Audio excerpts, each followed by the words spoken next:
দেশ ক্ষতিগ্রস্ত হওয়ার মতো মতপার্থক্য যেন তৈরি না হয় সেই আহ্বান জানিয়েছেন বিএনপির ভারপ্রাপ্ত চেয়ারম্যান তারেক রহমান। এখনো বহু কাজ বাকি আছে উল্লেখ করে দ্রুত দেশে ফেরার আশাবাদ জানিয়েছেন বিএনপির এই শীর্ষ নেতা। বিস্তারিত মনিরুল ইসলাম মিন্টুর রিপোর্টে। নীলফামারীতে র্যাবের ক্রসফায়ারে নিহত গোলাম রব্বানীর পরিবারকে বাড়ি বানিয়ে দিয়েছে বিএনপি।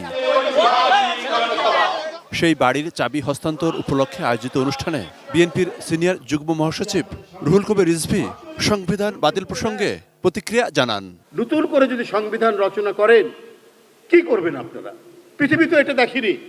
পৃথিবীতে বলা হচ্ছে যে একটি জাতির আত্মজীবনী হচ্ছে সংবিধান।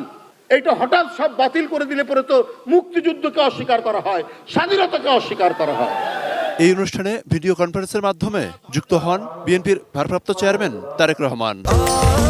স্বাস্থ্যকর অল টাইম ফ্যামিলি কেক, সব সময় অল টাইম হেলদি লাইফ।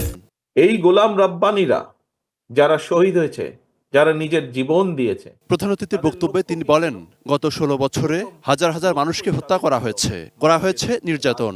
এখন সময় এসেছে অধিকার প্রতিষ্ঠার। আমাদের বিভিন্ন দলের মধ্যে হোক, বিভিন্ন মানুষের মধ্যেই হোক, মত পার্থক্য থাকতে পারে, কিন্তু আমাদেরকে খেয়াল রাখতে হবে যাতে সেই মত পার্থক্য এমন কোনো পর্যায়ে না পৌঁছায় যেখানে দেশ ক্ষতিগ্রস্ত হবে, দেশের মানুষ ক্ষতিগ্রস্ত হবে, যেখানে দেশের সামনে এগিয়ে যাওয়া বাধাগ্রস্ত হবে, যেখানে দেশের মানুষের স্বাভাবিক যে চাওয়া, সেই চাওয়াগুলো বাধাগ্রস্ত হবে। স্বৈরাচার পালিয়ে গেলেও তাদের প্রেতাত্মারা দেশে ষড়যন্ত্র করছে মন্তব্য করে গণতন্ত্রের প্রক্রিয়ায় ফেরার আহ্বান জানান তিনি। নির্বাচন প্রক্রিয়ার ভেতরে বাংলাদেশকে ফিরিয়ে আনতে হবে। দলমত নির্বিশেষে সবাইকে ঐক্যবদ্ধ হওয়ার আহ্বান জানিয়ে তারেক রহমান বলেন, বিএনপি ক্ষমতায় গেলে 31 দফার আলোকে রাষ্ট্র সংস্কার করবে। দোয়া করবেন যাতে আমি দ্রুত আপনাদের মাঝে ফিরে আসতে পারি।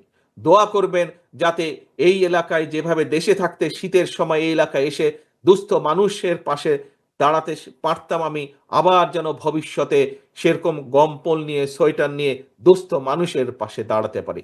সেই মনিরুল ইসলাম মিন্টু, 18 নিউজ, ঢাকা।